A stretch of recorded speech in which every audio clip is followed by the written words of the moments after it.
Hello my dears, എല്ലാവർക്കും നമസ്കാരം. Welcome back to another recipe video. അപ്പോൾ എല്ലാവരും സുഖമായിട്ടിരിക്കുന്നു. സോ അപ്പോൾ ഇന്ന് ആദ്യം കാണിക്കാൻ പോകുന്ന റെസിപ്പി അഫ്ഗാനി എഗ് കറിയാണ്, അല്ലെങ്കിൽ എഗ് കുർമ എന്ന് വേണമെങ്കിൽ പറയാം. അപ്പോൾ ആദ്യം തന്നെ ഒരു പാൻ ചൂടാക്കാൻ വെച്ചു. കുറച്ച് ഐറ്റംസ് ഒന്ന് സോർട്ട് ചെയ്തെടുക്കണം, എല്ലാം ഒരുമിച്ച് സോർട്ട് ചെയ്തെടുത്താൽ മതി. അപ്പോൾ എണ്ണ ഒന്ന് ചൂടായി വരുന്ന സമയത്ത് ഒരു വലിയ സൈസ് ഉള്ളി ഇതുപോലെ നീളത്തിൽ അരിഞ്ഞിട്ട് ചേർത്ത് കൊടുക്കാം. അടുത്തത് എരിവിനനുസരിച്ച് നിങ്ങൾക്ക് പച്ചമുളക് ചേർത്ത് കൊടുക്കാം. ഞാനിവിടെ ഒരു 5-6 പച്ചമുളക് ചേർത്ത് കൊടുത്തിട്ടുണ്ട്. നമ്മൾ അധികം മസാലപ്പൊടികളൊന്നും യൂസ് ചെയ്യുന്നില്ല, അതുകൊണ്ടാണ് പച്ചമുളക് കുറച്ച് അധികം കൂട്ടിയേക്കുന്നത്. പിന്നെ കാഷ്യൂനട്ട് ചേർത്ത് കൊടുത്തിട്ടുണ്ട്. ഒരു 5-6 അല്ലെങ്കിൽ 7 കാഷ്യൂനട്ടൊക്കെ ചേർത്ത് കൊടുക്കാം. പിന്നെ ഒരു ചെറിയ കഷ്ണം ഇഞ്ചി, അതേപോലെ വെളുത്തുള്ളിയും ചേർത്ത് കൊടുത്തിട്ടുണ്ട്. വെളുത്തുള്ളി ഒരു 5-6 വെളുത്തുള്ളി ചേർത്ത് കൊടുത്തിട്ടുണ്ട്. അപ്പോൾ ഇത്രയും ചേർത്തതിന് ശേഷം ഇതൊന്ന് നല്ലതുപോലെ സോട്ട് ചെയ്തെടുക്കണം. ഉള്ളിയൊക്കെ നന്നായിട്ടൊന്ന് വാടി വന്ന് ചെറിയായിട്ട് കളറൊക്കെ ഒന്ന് മാറി വരട്ടെ, അതുവരെ നന്നായിട്ടൊന്ന് സോട്ട് ചെയ്തെടുക്കുക. അത് കഴിഞ്ഞിട്ട് ഇത് തണുക്കാനായിട്ട് മാറ്റി വെക്കണം. ഇതാണ് നമ്മുടെ ഗ്രേവി എന്ന് പറയുന്നത്. അപ്പോൾ തണുത്തതിന് ശേഷം നമുക്കിത് അരച്ചെടുക്കണം കേട്ടോ. ഇതായിപ്പോൾ നല്ലതുപോലെ തണുത്തിട്ടുണ്ട്. ഇനി ഇത് ചെറിയ ജാറിലേക്ക് ഇട്ട് കൊടുത്തിട്ടുണ്ട്. ഇനി ഇതിൻ്റെ കൂടെ നമുക്ക് ചേർത്ത് കൊടുക്കേണ്ടത് മല്ലിയിലയാണ്. ഒരു കൈപ്പിടിയോളം മല്ലിയില ചേർത്ത് കൊടുക്കണം.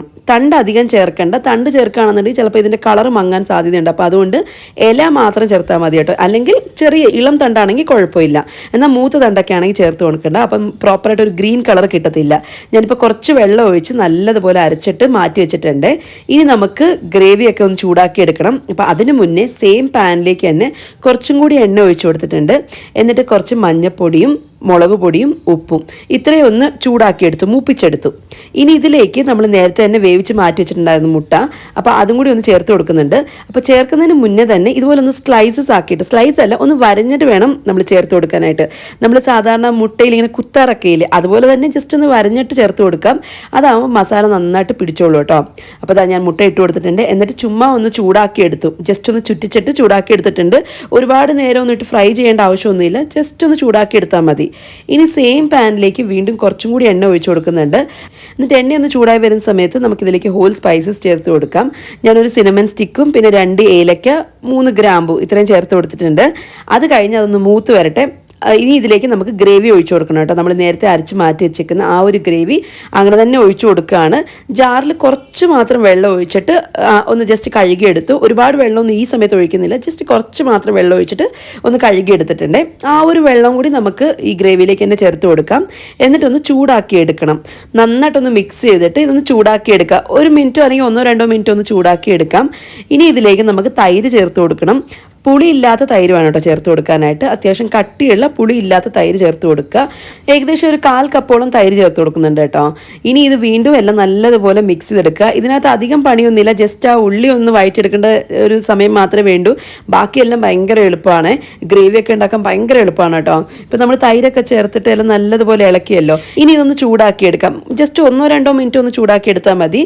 അത് കഴിഞ്ഞിട്ട് ഇതിലേക്ക് മസാലപ്പൊടികൾ ചേർത്ത് കൊടുക്കാൻ പോവാണ്. ഞാനിവിടെ ഒരു 1/4 ടീസ്പൂണോളം മഞ്ഞൾപ്പൊടിയും പിന്നെ ഒരു 3/4 ടീസ്പൂൺ കുരുമുളക് പൊടിയും 3/4 ടീസ്പൂൺ ഗരം മസാല പൊടിയും 1/2 ടീസ്പൂൺ നല്ല ജീരകം പൊടിച്ചത് അതും കൂടി ചേർത്ത് കൊടുത്തിട്ടുണ്ട്. ആവശ്യത്തിന് ഉപ്പും ചേർത്തിട്ടുണ്ട്. ഇനി ഇതെല്ലാം നന്നായിട്ടൊന്ന് ഇളക്കണം. നല്ലതുപോലെ മിക്സ് ആക്കിയിട്ട് ഇതൊന്ന് അടച്ചു വെച്ച് വേവിക്കണം കേട്ടോ. ഒരു 3-4 മിനിറ്റ് ഏറ്റവും ലോ ഫ്ലെയിമിൽ വെച്ചിട്ട് അടച്ചു വെച്ച് വേവിച്ചാൽ മതി. അപ്പോഴേക്കും ഗ്രേവി ഒന്നും കൂടി തിക്കായി വരും. അത് കഴിഞ്ഞിട്ട് നമ്മൾ ഇതിലേക്ക് വെള്ളം ചേർക്കുള്ളൂ. ഈ ഒരു സ്റ്റേജിൽ വെള്ളം ചേർക്കാറില്ലേ. ഇപ്പോൾ ഇത് അത്യാവശ്യം ബബിളൊക്കെ വന്നു തുടങ്ങി. ഇനി ഇത് അടച്ചു വെച്ചിട്ട് 3-4 മിനിറ്റ് ഒന്ന് വേവിച്ചെടുക്കാം. അപ്പോഴേക്കും കണ്ടില്ലേ, ഗ്രേവിയിൽ നിന്ന് എണ്ണയൊക്കെ ഇങ്ങനെ വിട്ടു വന്നിട്ടുണ്ട്. അതേപോലെ ഒന്നും കൂടി തിക്കായിട്ടുണ്ട്. ഈ സമയത്ത് നമ്മുടെ ഗ്രേവിക്ക് ആവശ്യമുള്ള അത്രയും വെള്ളം ഒഴിച്ചു കൊടുക്കാം. ഞാനിപ്പോൾ ജാറിനകത്ത് കുറച്ച് വെള്ളം ഒഴിച്ചിട്ട് ആ ജാറൊന്ന് കുലുക്കിയെടുത്ത്, കാരണം അതിനകത്ത് കുറച്ച് മസാലയൊക്കെ ഉണ്ടാവുമല്ലോ. അപ്പോൾ ആ വെള്ളം തന്നെയാണ് ഒഴിച്ചു കൊടുത്തേക്കുന്നത്. ഇപ്പോൾ ഇതുപോലെ ഈ ഒരു പരുവത്തിലാണ് ഞാൻ എടുത്തേക്കുന്നത്. അത്യാവശ്യം ലൂസാണ്. പിന്നെ എന്താ പറയുക, ചപ്പാത്തിക്ക് ആയതുകൊണ്ട് തന്നെ കുറച്ച് ലൂസായിട്ട് ഇരുന്നോട്ടെ, കുഴപ്പമൊന്നുമില്ല. ഇപ്പോൾ വെള്ളമൊക്കെ ഒഴിച്ചതിന് ശേഷം എല്ലാം നല്ലതുപോലെ മിക്സ് ആക്കിയിട്ട് അടച്ചു വെച്ചൊന്ന് വേവിക്കുന്നുണ്ട്. നല്ലതുപോലെ ഒന്ന് ബബിൾ വന്ന് തുടങ്ങട്ടെ, അതുവരെ ഒന്ന് വേവിക്കുന്നുണ്ട്. 1-2 മിനിറ്റ് ഒന്ന് ചൂടാക്കി എടുത്താൽ മതി. അപ്പോഴേക്കും നന്നായിട്ട് തിളച്ച് തുടങ്ങിക്കോളും. ഈ സ്റ്റേജിൽ ഇതിലേക്ക് കസൂർ മേത്തി ചേർത്ത് കൊടുക്കുക. ഞാനിവിടെ 1 ടീസ്പൂൺ കസൂർ മേത്തിയും അതേപോലെ തന്നെ ഫ്രഷ് ക്രീമും ചേർത്ത് കൊടുക്കുന്നുണ്ട്. ഫ്രഷ് ക്രീം കുറച്ച് ചേർത്ത് കൊടുക്കുന്നുള്ളൂ, ലാസ്റ്റിൽ നമ്മൾ വീണ്ടും മിക്സ് ചെയ്യുന്നുണ്ട്. അപ്പോൾ ഫ്രഷ് ക്രീമും കസൂർ മേത്തി ഇട്ടതിന് ശേഷം വീണ്ടും എല്ലാം നല്ലതുപോലെ മിക്സ് ചെയ്തിട്ട് ചെറുതായിട്ട് ഒന്നും കൂടി ഒന്ന് ബബിൾ വന്നു തുടങ്ങട്ടെ. ഒരുപാടിട്ട് അങ്ങ് തിളപ്പിക്കേണ്ട ആവശ്യമൊന്നുമില്ല, ചെറുതായിട്ടൊന്ന് ബബിൾ വന്നു തുടങ്ങിയാൽ മതി. ആ സമയത്ത് നമുക്ക് എഗ്ഗ് ചേർത്ത് കൊടുക്കാം. നമ്മൾ നേരത്തെ ഒന്ന് ഫ്രൈ ചെയ്ത് മാറ്റി വെച്ചേക്കുന്ന എഗ്ഗ് ഉണ്ടല്ലോ, അപ്പോൾ അതും കൂടി ചേർത്ത് കൊടുക്കാം. എന്നിട്ട് എഗ്ഗിലൊക്കെ ഒന്ന് ഗ്രേവി ഒന്ന് ഒഴിച്ചു കൊടുക്കുക. ഇനി ഇത് ചൂടാക്കേണ്ട യാതൊരു ആവശ്യമില്ല കേട്ടോ. ഓൾറെഡി എഗ്ഗ് വെന്തതാണ്, പിന്നെ ഗ്രേവിയും വെന്തിട്ടുണ്ട്. ഇനിയിപ്പോൾ എന്താ വേണ്ടതെന്ന് വെച്ചാൽ ഏറ്റവും ലാസ്റ്റിലായിട്ട് കുറച്ച് മല്ലിയിലയും അതേപോലെ തന്നെ ഫ്രഷ് ക്രീമും ചേർത്ത് കൊടുക്കാം. എന്നിട്ട് സ്റ്റൗ അങ്ങ് ഓഫ് ചെയ്യുക. നമ്മുടെ അഫ്ഗാനി എഗ് കറി അല്ലെങ്കിൽ അഫ്ഗാനി എഗ് കുർമ റെഡി ആയിട്ടുണ്ട്. ഇത് ചപ്പാത്തിക്കും പൊറോട്ടയ്ക്കൊക്കെ നല്ല ടേസ്റ്റാണ്. അപ്പോൾ നിങ്ങളൊന്ന് ട്രൈ ചെയ്ത് നോക്കൂ കേട്ടോ. ഉണ്ടാക്കാനും എളുപ്പമാണ്, വെറൈറ്റി ടേസ്റ്റ് ആയിരിക്കും. അപ്പോൾ ഇനി അടുത്തതായിട്ട് നമ്മൾ വഴുതനങ്ങ ചേർത്ത് ഉണ്ടാക്കിയേക്കുന്ന മോരുകറിയുടെ റെസിപ്പിയാണ്. ഇത് നമ്മുടെ സാധാരണ മോരുകറി പോലെ തന്നെയാണ്, പക്ഷേ വഴുതനങ്ങ ചേർക്കുന്നത് മാത്രം ഒരു വെറൈറ്റിക്ക് വേണ്ടിയിട്ട്. അപ്പോൾ പാൻ ചൂടാക്കാൻ വെച്ചു, എന്നിട്ട് എണ്ണ ഒഴിച്ചു കൊടുത്തിട്ടുണ്ട്. വെളിച്ചെണ്ണയല്ല, സൺഫ്ലവർ ഓയിലാണ് ചേർത്തേക്കുന്നത്. എണ്ണയൊന്ന് ചൂടായി വരുന്ന സമയത്ത് കടുകിട്ട് പൊട്ടിച്ചു. പിന്നെ ഒരു 1/2 ടീസ്പൂൺ താഴെയായിട്ട് ഉലുവ ചേർത്ത് കൊടുത്തിട്ടുണ്ട്. അതേപോലെ 1/2 ടീസ്പൂണും താഴെയായിട്ട് നല്ല ജീരകം ചേർത്ത് കൊടുത്തിട്ടുണ്ട്. പിന്നെ വളരെ പൊടിപ്പൊടിയായിട്ട് അരിഞ്ഞേക്കുന്ന ഇഞ്ചി ചേർത്ത് കൊടുത്തു. 1-2 വറ്റൽമുളക് വരെയൊക്കെ ചേർത്ത് കൊടുക്കാം. ഇനി ഈ ഇഞ്ചിയൊക്കെ ഒന്ന് മൂത്ത് വരണം, കരിഞ്ഞു പോകാൻ പാടില്ല, ചെറുതായിട്ടൊന്ന് മൂത്ത് വരട്ടെ, അതുവരെ ഒന്ന് ചൂടാക്കി എടുക്കാം. പിന്നീട് ഉള്ളി ചേർത്ത് കൊടുക്കുന്നുണ്ട് കേട്ടോ. ഒരു മീഡിയം സൈസിലുള്ള ഉള്ളി ഇതുപോലെ നീളത്തിൽ അരിഞ്ഞിട്ട് ചേർത്ത് കൊടുക്കുന്നുണ്ട്. അതിൻ്റെ കൂടെ തന്നെ കുറച്ച് കരിവേപ്പിലയും നമ്മുടെ മോരുകറിക്ക് ആവശ്യമുള്ള അത്രയും പച്ചമുളകും ചേർത്ത് കൊടുക്കുന്നുണ്ട്. അതായത് ചെറിയൊരു എരിവ് വേണം, എന്നാലേ ടേസ്റ്റ് ഉണ്ടാവുള്ളൂ. അപ്പോൾ അതുകൊണ്ട് 3-4 പച്ചമുളക് ചേർത്ത് കൊടുത്തിട്ടുണ്ട്. നടുകെ കീറിയിട്ടാണ് ചേർത്ത് കൊടുത്തേക്കുന്നത്. എന്നിട്ട് കുറച്ച് ഉപ്പും ചേർത്തിട്ട് നന്നായിട്ടൊന്ന് വഴറ്റിയെടുക്കാം. ഉള്ളിയൊക്കെ നല്ലതുപോലെ വാടി ഉള്ളിയുടെ കളറൊക്കെ അത്യാവശ്യം നന്നായിട്ട് മാറി വരുന്നവരെ നന്നായിട്ടൊന്ന് വഴറ്റിയെടുക്കണം. ഇനി ഇതിലേക്ക് നമ്മൾ ചേർത്ത് കൊടുക്കുന്നത് വഴുതനങ്ങയാണ്. ഞാൻ ചേർത്തേക്കുന്നത് പച്ച വഴുതനങ്ങ, ഈ ബ്രിഞ്ചോളാണ് കേട്ടോ. ഇതാവുമ്പം മൂത്ത സീഡ്സ് ഒന്നും ഉണ്ടാവില്ല, ഇളം വഴുതനങ്ങയാണ്. അപ്പോൾ അതുകൊണ്ട് തന്നെ കഴിക്കാനൊക്കെ നല്ല ടേസ്റ്റ് ആയിരിക്കും കേട്ടോ. അല്ലാന്നുണ്ടെങ്കിൽ നമ്മൾ മോരുകറി കഴിക്കുന്ന സമയത്തൊക്കെ അതിൻ്റെ ഈ ബ്രിഞ്ചോളിൻ്റെ കുരു കുറച്ച് ഇറിറ്റേറ്റിംഗ് ആണ്. പിന്നെ മാത്രമല്ല എല്ലാവർക്കും ഇഷ്ടപ്പെടുന്ന ഒരു ഐറ്റം ഒന്നും അല്ലല്ലോ ബ്രിഞ്ചോൾ. അപ്പോൾ ഇതാകുമ്പം എനിക്ക് തോന്നുന്നു കുറച്ച് പേർക്കെങ്കിലും ഇഷ്ടപ്പെടും, കാരണം എനിക്ക് ബ്രിഞ്ചോളൊന്നും വലിയ ഇഷ്ടമില്ലാത്ത ആളാണ്. പക്ഷേ ഈ ഒരു ബ്രിഞ്ചോൾ ഞാൻ കഴിക്കാറുണ്ട്. അപ്പോൾ അതുകൊണ്ട് തന്നെ ഞാൻ യൂസ് ചെയ്തിരിക്കുന്നത് പച്ച വഴുതനങ്ങയാണ്. ഇനി നിങ്ങളുടെ കയ്യിൽ പേർപ്പിൾ ആണ് ഉള്ളതെങ്കിൽ ഏറ്റവും ഇളം നോക്കണം, അല്ലെന്നുണ്ടെങ്കിൽ നീളത്തിൽ പേർപ്പിൾ കിട്ടുമല്ലോ, നീളമുള്ള വഴുതനങ്ങ, അതാണെങ്കിൽ മതി കേട്ടോ, അതായാലും നല്ലതാണ്. ഇപ്പോൾ ഇതാ ബ്രിഞ്ചോളും ചേർത്തതിന് ശേഷം എല്ലാം നല്ലതുപോലെ ഇളക്കിയിട്ട് അടച്ചു വെച്ചൊന്ന് വേവിക്കുകയാണ്. ഇതൊന്ന് വാടി വരണം, ബ്രിഞ്ചോളൊക്കെ നല്ലതുപോലെ വാടി വരണം. കാരണം നമ്മളിത് തണുത്തതിന് ശേഷം നേരെ മോര് ഒഴിക്കുകയാണ് ചെയ്യുന്നത്. അപ്പോൾ അതുകൊണ്ട് വീണ്ടും ചൂടാക്കുന്നൊന്നുമില്ല. സോ നമ്മൾ ഈ സമയത്ത് വഴുതനങ്ങ എത്രത്തോളം വേവിക്കാൻ പറ്റുമോ അത്രത്തോളം നന്നായിട്ട് വേവിക്കുക. ഒന്ന് വാടി വരട്ടെ, അതുവരെ നന്നായിട്ട് അടച്ചു വെച്ച് വേവിച്ചുകൊണ്ടേ ഇരിക്കുക. ഇടയ്ക്ക് വെച്ച് ഞാൻ കുറച്ച് മഞ്ഞപ്പൊടി ചേർത്ത് കൊടുക്കുന്നുണ്ട്. വഴുതനങ്ങയൊക്കെ ഒരു പകുതി വെന്ത് വരുന്ന സമയത്ത് ഞാൻ മഞ്ഞപ്പൊടി ചേർത്ത് കൊടുത്തു കേട്ടോ. 1/4 ടീസ്പൂൺ അല്ലെങ്കിൽ 1/2 ടീസ്പൂൺ വരെയൊക്കെ ആവാം. നമ്മൾ ചേർക്കുന്ന മോരിൻ്റെ ഒരു അളവ് നോക്കിയിട്ട് നമുക്ക് മഞ്ഞപ്പൊടി ചേർത്ത് കൊടുക്കാം. എത്രത്തോളം യെല്ലോ കളർ വേണം നോക്കിയിട്ട് ചേർത്ത് കൊടുക്കാം. എല്ലാം നല്ലതുപോലെ ഇളക്കി അത് കഴിഞ്ഞിട്ട് വീണ്ടും അടച്ചു വെച്ച് വേവിക്കുന്നുണ്ട്. അപ്പോഴേക്കും മഞ്ഞപ്പൊടിയുടെ ആ ഒരു റോ സ്മെല്ലൊക്കെ പോവുകയും ചെയ്യും. വഴുതനങ്ങ ഒന്നും കൂടി ഒന്ന് ഉടഞ്ഞു വരുന്നതല്ല, ജസ്റ്റ് ഒന്നും കൂടി ഒന്ന് വാടി വരും. അത്യാവശ്യം നന്നായിട്ട് തന്നെ ഒന്ന് വാടിക്കോട്ടെ. ഈ ഒരു ഇതുപോലെ ഗ്രീൻ കളർ ഉണ്ടല്ലോ, അതൊക്കെ ഒന്ന് മാറിയിട്ട് ഒന്ന് ഡൾ ഗ്രീനായി വരും. അപ്പോൾ അതുവരെ അടച്ചു വെച്ച് വേവിച്ചുകൊണ്ടേ ഇരിക്കുക. ഏകദേശം ഒരു 3-4 മിനിറ്റൊക്കെ കഴിഞ്ഞിട്ടുണ്ട്. അപ്പോഴേക്കും വഴുതനങ്ങ നന്നായിട്ട് വെന്ത് വന്നിട്ടുണ്ട്. ഇനി ഏറ്റവും ലാസ്റ്റിലായിട്ട് ഞാൻ കുറച്ച് മല്ലിയിലയും കൂടി ചേർത്ത് കൊടുക്കുന്നുണ്ട്. മല്ലിയില നിങ്ങൾക്ക് ഈ സമയത്ത് വേണമെങ്കിലും ചേർത്ത് കൊടുക്കാം, അതല്ലാന്നുണ്ടെങ്കിൽ മോരൊഴിച്ചതിന് ശേഷം ചേർത്ത് കൊടുക്കാം. അപ്പം ഞാൻ എന്തായാലും ഇപ്പം തന്നെ ചേർത്ത് കൊടുക്കുന്നുണ്ട്. എന്നിട്ട് വീണ്ടും ഒന്ന് ഇളക്കുന്നുണ്ട്. അപ്പോഴേക്കും മല്ലിയിലൊക്കെ നന്നായിട്ട് വാടി വന്നോളും. പിന്നെ സ്റ്റവ് അങ്ങ് ഓഫ് ചെയ്ത് വെക്കുക.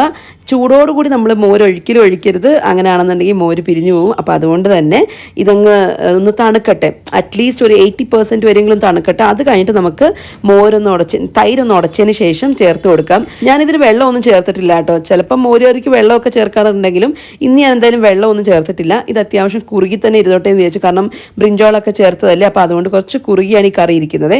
ഇപ്പോൾ നമ്മൾ തൈരും കൂടി ചേർത്തിട്ടുണ്ട്. ഇനി എല്ലാം നന്നായിട്ടൊന്ന് ഇളക്കിയെടുക്കുക. ഇപ്പം നോക്കുകയാണെന്നുണ്ടെങ്കിൽ ബ്രിഞ്ചോളൊക്കെ ലൈറ്റ് ചൂടുണ്ട് കേട്ടോ. അപ്പോൾ അതുകൊണ്ട് തന്നെ ആ ഒരു ചൂടിൽ മോരൊന്ന് ചെറുതായിട്ട് ചൂടായിക്കോളും. പിന്നെ ഉപ്പൊക്കെ ഒന്ന് ചെക്ക് ചെയ്ത് നോക്കുക. ഉപ്പ് വേണമെന്നുണ്ടെങ്കിൽ എക്സ്ട്രാ ആഡ് ചെയ്ത് കൊടുത്താൽ മതി. നമ്മൾ ഇനി എല്ലാം നന്നായിട്ടൊന്ന് മിക്സ് ചെയ്ത് ഈ ഒരു കറിക്ക് ലൈറ്റ് ഒരു യെല്ലോ കളർ വരുന്നവരെല്ലാം നന്നായിട്ടൊന്ന് മിക്സ് ചെയ്തെടുത്ത് കഴിഞ്ഞാൽ നമ്മുടെ വഴുതനങ്ങ ചേർത്തിട്ടുള്ള മോരുകറി റെഡിയാണ്. സാധാരണ വെക്കുന്ന മോരുകറിയുടെ അതേ ടേസ്റ്റ് തന്നെയായിരിക്കും, എന്നാൽ കടിക്കാനൊരു എന്തെങ്കിലും ഒന്ന് സൈഡിൽ കിട്ടുകയും ചെയ്യും. അങ്ങനെയാണ്, അത്രയേ ഉള്ളൂ.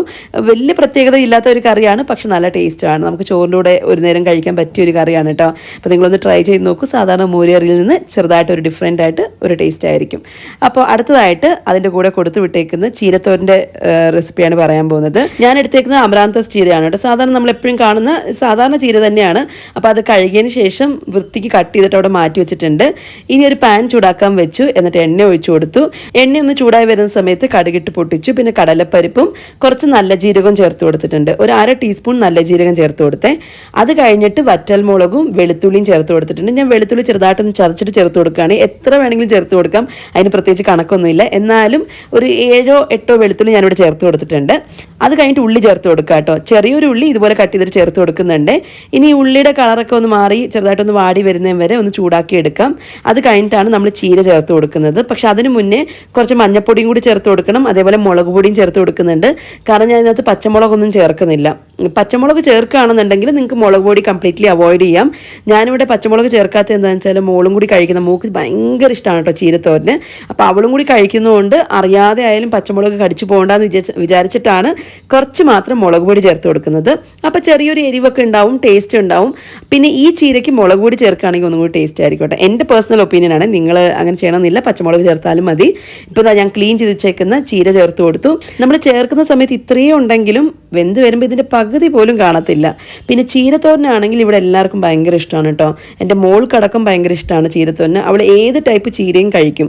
അപ്പോൾ അതുകൊണ്ട് തന്നെ ഞാൻ കുറച്ച് അധികം ഉണ്ടാക്കി വെക്കാറുണ്ട്. ഇതിപ്പോൾ 2 ബഞ്ച് ചീരയാണ് എടുത്തേക്കുന്നത്. പക്ഷെ വെന്ത് വരുമ്പോൾ അതിൻ്റെ പകുതിയേ ഉണ്ടാവുള്ളൂ. അപ്പോൾ അതുകൊണ്ട് തന്നെയാണ് ഞാൻ 2 ബഞ്ച് എടുക്കുന്നത്. ഒരു ബഞ്ചൊന്നും എടുത്താൽ ഇവിടെ തികയത്തില്ല കേട്ടോ. 2 നേരം കഴിക്കുമ്പോൾ തികയത്തില്ല. അപ്പോൾ അതുകൊണ്ട് ഇങ്ങനെ ചേർക്കുന്നു. പിന്നെ നിങ്ങൾക്ക് ഇതിൻ്റെ കൂടെ പരിപ്പോ ഇഷ്ടമുള്ള എന്ത് വേണമെങ്കിലും, പയറോ പരിപ്പോ എന്ത് വേണമെങ്കിലും ചേർക്കാം. കുറച്ചും കൂടി ന്യൂട്രീഷ്യസ് ആക്കി എടുക്കാം. പക്ഷെ ഞാനിപ്പോൾ ഒന്നും ചേർക്കുന്നില്ല. ജസ്റ്റ് ഒരു പ്ലെയിൻ ചീരത്തോരനായിട്ടാണ് ഉണ്ടാക്കിയെടുത്തേക്കുന്നത്. അപ്പോൾ ഒന്ന് വാടി വരുന്ന സമയത്താണ് ഇതിലേക്ക് ഉപ്പ് ചേർക്കുന്നത്. അതല്ലെന്നുണ്ടെങ്കിൽ നമുക്ക് ഉപ്പ് കുറച്ച് കൂടിപ്പോയോ ഇല്ലെന്നൊന്നും മനസ്സിലാക്കാൻ പറ്റില്ല. അപ്പോൾ അതുകൊണ്ട് അത്യാവശ്യം നല്ലതുപോലെ ഒന്ന് വാടിയതിന് ശേഷം ഉപ്പ് ചേർത്ത് കൊടുക്കുക. എന്നിട്ട് അടച്ചു വെച്ചൊന്ന് വേവിക്കുക കേട്ടോ. അപ്പോൾ അടച്ചു വെച്ച് വേവിക്കുന്ന സമയത്ത് ചീരയിലുള്ള വെള്ളമൊക്കെ ഇറങ്ങും. അപ്പോൾ അതൊന്ന് വറ്റി വരുന്ന സമയത്ത് നമുക്കിതിലേക്ക് തേങ്ങ ചേർത്ത് കൊടുക്കാം. ഞാനിപ്പം തേങ്ങ ഒന്നും ചതയ്ക്കാതെയാണ് ചേർത്ത് കൊടുത്തിരിക്കുന്നത്. പ്ലെയിനായിട്ടാണ് ചേർത്ത് കൊടുത്തിരിക്കുന്നത്. ഇതുപോലെ ഇതിനോട് വേറെ ഒന്നും ചതച്ചിട്ട് ഒന്നുമില്ല. ഏറ്റവും എളുപ്പത്തിൽ ഉണ്ടാക്കാൻ പറ്റുന്ന ഒരു ചീരത്തോരനാണിത്. പക്ഷെ എന്നാൽ നല്ല ടേസ്റ്റ് ആയിരിക്കും കേട്ടോ. നമ്മൾ തേങ്ങയും കൂടി ചേർത്തതിന് ശേഷം എല്ലാം നല്ലതുപോലെ മിക്സ് ചെയ്തിട്ട് തേങ്ങയുടെ പച്ചമണം മാറുന്നവരെ ഒന്ന് ചൂടാക്കി എടുത്തു കഴിഞ്ഞാൽ നമ്മുടെ ഈസി ആൻഡ് ടേസ്റ്റി ആയിട്ടുള്ള ചീരത്തോരൻ റെഡി ആയിട്ടുണ്ട്. അപ്പോൾ എല്ലാവരും ഒന്ന് ട്രൈ ചെയ്ത് നോക്കൂ. റെസിപ്പീസൊക്കെ ഇഷ്ടമായിട്ടുണ്ടെങ്കിൽ ഒന്ന് ലൈക്ക് ചെയ്ത് സബ്സ്ക്രൈബ് ചെയ്ത് സപ്പോർട്ട് ചെയ്യുക. അടുത്ത വീഡിയോ ആയിട്ട് കാണാം. ടാറ്റാ.